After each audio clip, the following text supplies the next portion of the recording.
Привет, я Руслан Усачев, и сегодня расскажу вам о том, как врут российские СМИ на одном конкретном и очень простом примере. Да, я вернулся из экспедиции, я впервые в жизни разбил там себе телефон. Понимаете, насколько опасная была экспедиция, что даже я разбил себе телефон. Но, сейчас, секунду, это же повод теперь. Смотрите, какой чехол мне в Казани подарили. Не дай бог, их продавать будут, засужу. Так вот, пока меня не было, вы, возможно, слышали такую трогательную новость про маленького гренландского кита, который сел на мель в Охотском море. Сейчас ученые и спасатели решают, как вызволить из ловушки гренландского кита. Гренландский кит, гренландского кита из западни, который сел на мель в устье реки на Дальнем Востоке. С точки зрения распространения информации, это отличная новость. У нее там порядка 300 упоминаний в СМИ российских, потому что она не про политику. Она как бы тематически нейтральная, в то же время без сильного негатива, но ты переживаешь за бедного кита, потому что все любят китов, да, она такая простая и понятная история, которая доступна и трогает каждого. И полетели новости. Местные специалисты по морским животным срочно поставили специальные помпы, чтобы поливать бедное животное. Пока из Хабаровска мчит вертолет, груженный специалистами и техникой, чтобы спасать китенка. Закрутилось, все завертелось, вся страна прильнула к экранам телевизоров, наблюдая за жизнью, за трагедией китенка. Есть только маленькая проблемка вот с этим. Вот прям такая малюсенькая проблемка.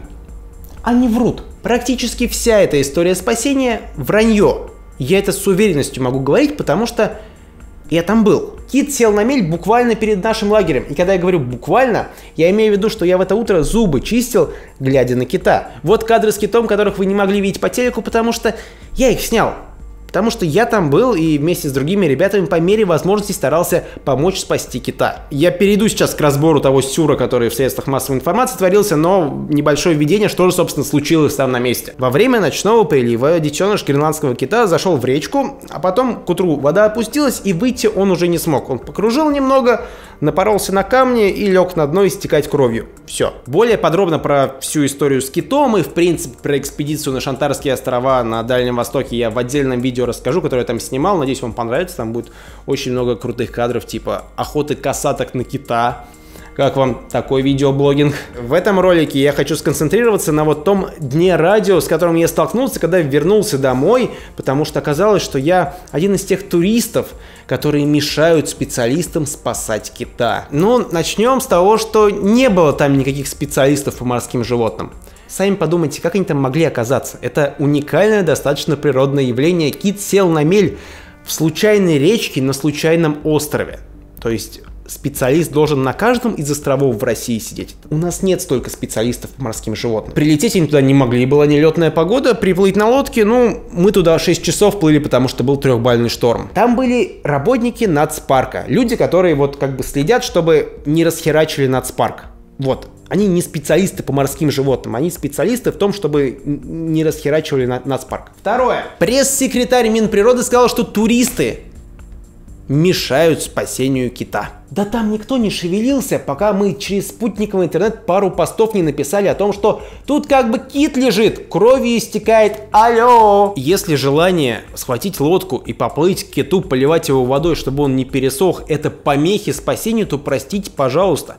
Но желание стоять на берегу и слушать, как он стонет беспомощно, у меня не было. Когда мы подходили к работникам нацпарка и говорили, может мы как бы, польем кита, а мы были просто московскими блогерами, которые мешаются под ногами. Но когда из-за наших же постов средства массовой информации начали звонить им и их начальникам, ребят зашевелились. Решили что-то делать, например, поставить помпу. Которой не было! Там не было помпы! Они не поставили, они привезли помпу, да. Но они не стали ее включать, потому что побоялись, что зальют отверстие, через которое кит дышит.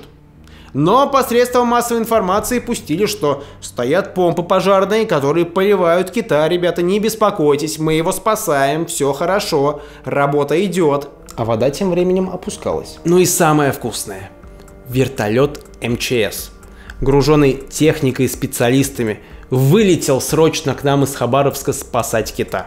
Это был один из этих знаменитых российских невидимых вертолетов. Невидимых, бесшумных. Мы прочли новость о том, что вертолет прилетел. Вертолета не было. Мы легли спать в ожидании ночного прилива. Нас никакой вертолет не разбудил. Я вам больше скажу, если бы вертолет не был фантазией чиновников, которым нужно было срочно что-то ответить в СМИ по поводу того, ну а как они, собственно, кита-то спасают, если бы вертолет действительно прилетел, я бы очень удивился в негативном плане. Дело в том, что именно в эти дни по Приморью херачил тайфун Нору, который пришел из Японии. И для выполнения спасательных работ МЧС практически все вертолеты призвал как бы к себе. У них есть такая возможность. И, допустим, из-за этого через несколько дней мы 10 часов не могли улететь. Мы ждали свой вертолет, потому что он один остался на весь район. То есть, если бы вертолет МЧС прилетел спасать кита, это бы означало, что он не прилетел спасать каких-то людей. И я, конечно, люблю китов, но они все-таки животные, и у МЧС немного другие приоритеты. Как минимум, киты не платят налоги на содержание МЧС. Как если бы горел дом, а пожарные спасали в первую очередь кота, пока его хозяева в одиночестве догорают. Я не случайно вспомнил замечательный фильм «День радио». Если не смотрели, рекомендую. Там была очень похожая история. Маленькая суденышка, по-моему, тоже на Дальнем Востоке, попала в аварию, и местное московское радио раздуло это до каких-то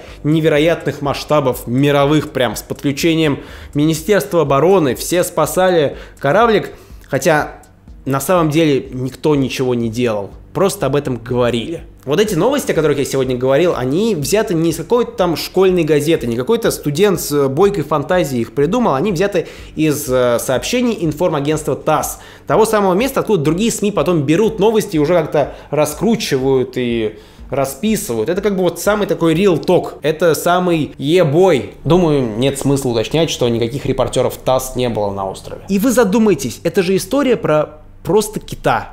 Из воображаемого вертолета поливали выдуманными пожарными помпами. Если бы я смотрел также новости, я подумал, что все окей. Но так случилось, что при этом уникальном событии я сам был. Я сам видел, как оно на самом деле происходит и как и во что это потом превращается. И я задумался, а как далеко это может зайти с какими-то реально важными событиями из также труднодоступных регионов. Допустим, война где-то или события в другой стране, где вот нет возможности человеку самому проверить. Какой вывод из всего этого? Вывода нет. Есть только я, который сидит в тумане на берегу Охотского моря с китом и понимает, в какой глубокой информационной заднице мы все с вами находимся. Надеюсь, что хоть после этого понятно, что доверять никому нельзя. Ни телевизору, ни газетам, ни интернету, ни блогерам. Мне доверять нельзя. Родителям своим доверять нельзя, потому что ты приемный.